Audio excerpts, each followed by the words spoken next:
Hey, what's up everybody? This is Muth24, and today I'm taking a look at the Marvel Annihilation Omnibus. This is a collection of everything from the Annihilation War, and includes the main run of the Annihilation stuff, the Annihilation sort of precursor or prologue, Ronan the Accuser, Drax the Destroyer, Nova, Silver Surfer, Super Skrull, and the Heralds of Galactus, like post-story, or the epilogue chapters. You also get a bunch of little bios on all the characters in here, and when I say all the characters, I mean literally all of them that you can think of. Obviously, you have Star-Lord, you have Nova, you have Silver Surfer, all the main ones you could think of, but then you have a bunch of like side characters who maybe get mentioned once or play a very tiny role in the grand scheme of things, which is really cool. This collection, there's been other collections of the Annihilation stuff. I think they did like 3 trade backs before. Those are really hard to come by nowadays, so Marvel went ahead and re-released them in the form of this giant omnibus. And so it's a hardcover, it's 880 pages, and will cost you a decent amount. I got mine for a reasonable price compared to some of the other costs for them, but I think the market retail price is like $90. I didn't spend nearly that much on mine, but you're going to be looking somewhere probably between like 70 to 90 for this thing, if you get it, through a comic book specialty website or something of the sort. I love the cover art, though. I think it's really cool, having Ronan and Thanos and Nova there. You have down the spine a smaller version of that with Drax and Nova, and then on the back here we have Thanos and Drax, and sort of a list of everything that's included in this edition. Taking the cover sleeve off, we have the same artwork, just obviously not shiny.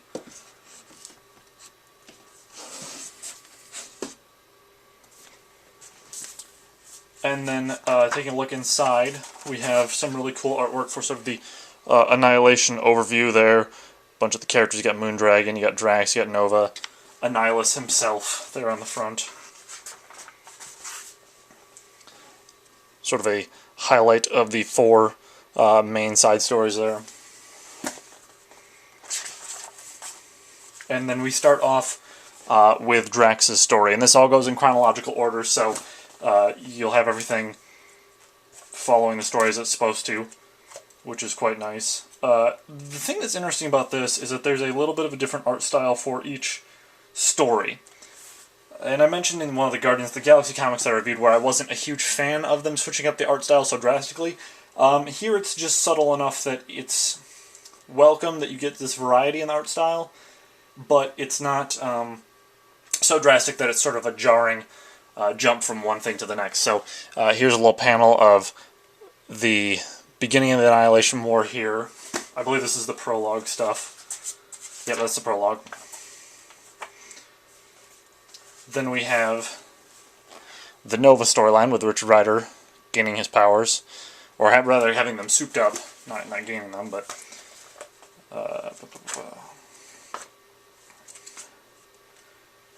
and then here we have some of the Silver Surfer stuff, where it's sort of a more gritty, dark color palette, a lot more detail going on in some of the stuff there.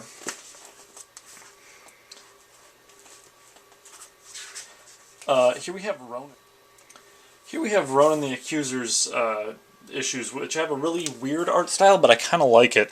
It's not quite as extreme as the Guardians issue that I mentioned before, where it almost looks like Super Jail, for those who are familiar with that Adult Swim cartoon. But here you have a little bit more thick outlines on the character designs, a little bit brighter colors, with sort of these dark backgrounds, and sort of a, I don't know, almost twisted, like, wavy look to everything, but it's not quite as extreme.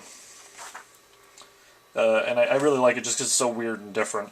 And then here we have the art style for the, like, main Annihilation War, which is more typical of the current Marvel fanfare. It definitely holds a little bit closer to the Thanos Imperative and that sort of art style, because that followed up on this Cosmic Marvel run. But here we have some of the character bio pages. If I can flip to one that's here we go. There we have one for Drax the Destroyer, and it gives a bunch of information about him, like his name, his home world, what he's best known for, where his crime sprees have happened, his background. And then at the bottom you have a little highlight of a bunch of pictures of him from the older comics. And they do that for a lot of the characters, where if they had appearances in some of the older stuff, they'll have a little series of shots of them from the like 60s, 70s stuff. Here's a good one with Galactus there. Got a bunch of shots of him from the old Fantastic Four comics and stuff there. And then obviously a description of him as a character.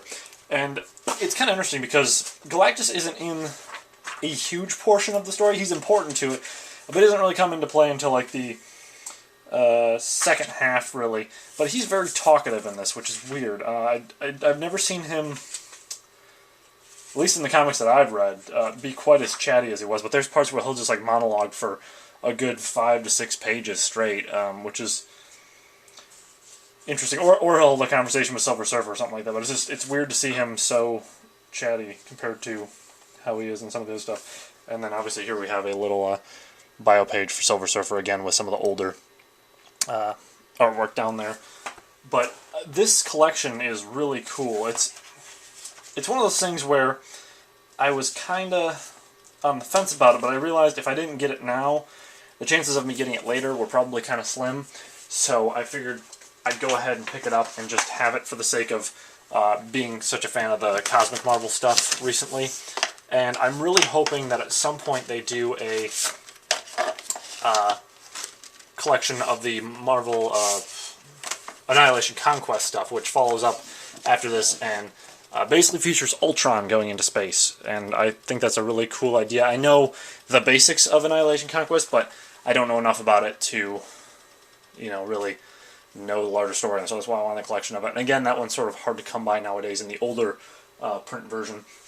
But I guess I didn't really explain the story of this, which I should do. This is kind of happening, I think, around the same time as Civil War. I don't know which one starts first, but while Civil War is happening on Earth, the Annihilation War is hitting the cosmic side of the Marvel Universe, and it comes in full force and wipes out stuff before the Nova Corps and other groups are ready to respond to it. And so it hits hard, it hits fast, does a lot of damage, and the Annihilation Wave is led by this character called Annihilus, who lives in this area of the galaxy known as the Negative Zone. And typically, he's just fine living in the Negative Zone, doing his own thing, but apparently one day he decides he needs to expand his borders and conquer lands beyond what he has. And so it's kind of interesting because the way that his species reacts, they have sort of a hive mind setup because they're all bug people, and they sort of feed off of energy. So they're feeding off of ships and space stations and whatever. Like they're eating the metal and the electronic pieces to them, and so there's really nothing to prevent them from just directly attacking a fortress or a ship or something like that. The fact that the story starts off with the Nova Corps getting hit the hardest basically means there's no real organized military force to contend with the Annihilation Wave. The Kree kind of get caught up in this whole political game of who's really allying with who here, and Ronan's sort of his own anti-hero, I guess, if you will, because he sort of gets cast out as an accuser and has to just go his own path. So you end up seeing these weird alliances form, like Super Skrull and Ronan and Nova and Star-Lord and Drax, and then obviously you have Silver Surfer and Galactus coming in to fight the Annihilation Wave, which is just really bizarre but also really cool. It's not quite like the Thanos Imperative, where it was just sort of, we're throwing characters in for the sake of it being cool. This one, there's definitely a rhyme and a reason to everything they do, and there are a lot of casualties across the Annihilation War. You also get a really nice sense of how long it takes from the start of the Annihilation Wave to the end of the Annihilation conflict. They do have little timestamps on every single issue of here's how many days we are before the Annihilation Wave, here's how many days we are after, how many weeks, months, etc. And it definitely is a long, drawn-out conflict, and you definitely get a sense of who the tie-in characters are and like what they stand for, what they eventually become. And for me, the Drax story, while interesting, is more or less a jumping-off point. It's setting up everything else, and you get more of a sense of who Drax really is in the later issues when it's not actually focused on him, but he's just involved. The two that I think I enjoyed the most were, for character development purposes, probably Ronan and Super Skrull. Those ones I think I enjoyed the most. As far as the story, though, the greater implications, I think Nova and the main Annihilation war are really interesting and really well done, just because they're on a much broader scale, whereas Super Skrulls is focused on this like small team going in to hit the Annihilation wave behind the scenes, more or less, and Ronan's is about his struggle trying to reclaim his I guess identity and his essence as an accuser. Silver Surfer and the Heralds of Galactus storylines are definitely well done. They're just a lot more technical and kind of archaic in their dialogue, I guess, is the best way to put it. It's a lot of dealing with the power cosmic and how the Heralds operate with Galactus and what their role in the grand universe is and all that. And it's cool for the sake of it being weird and bizarre, kind of like the old 60s cosmic stuff, 60s and 70s cosmic stuff was. But it's just not quite as action-packed or interesting to me, mainly because I've read enough of that sort of thing before. But it is kind of cool to see how they and Galactus fit into the whole scheme of things here. So if you're a big fan of Cosmic Marvel stuff and are looking for a collection of literally everything you could want from the Annihilation Wave, this is a really good option if you don't have the older trade-back versions. Like I said, those are getting harder to come by nowadays for a reasonable price, at least. So this is a decent alternative. It's a little expensive, I admit, but with everything you get there for it being 880 pages and probably weighing about 10 pounds, truth be told, because it's pretty heavy when you pick it up, I think it's definitely worth it. So it's one of those things where if you want to invest into it, you have to be, pretty confident that this is something you want. But if you do, I definitely would recommend it. So that's pretty much it for this review, and with that, I will see you guys next time.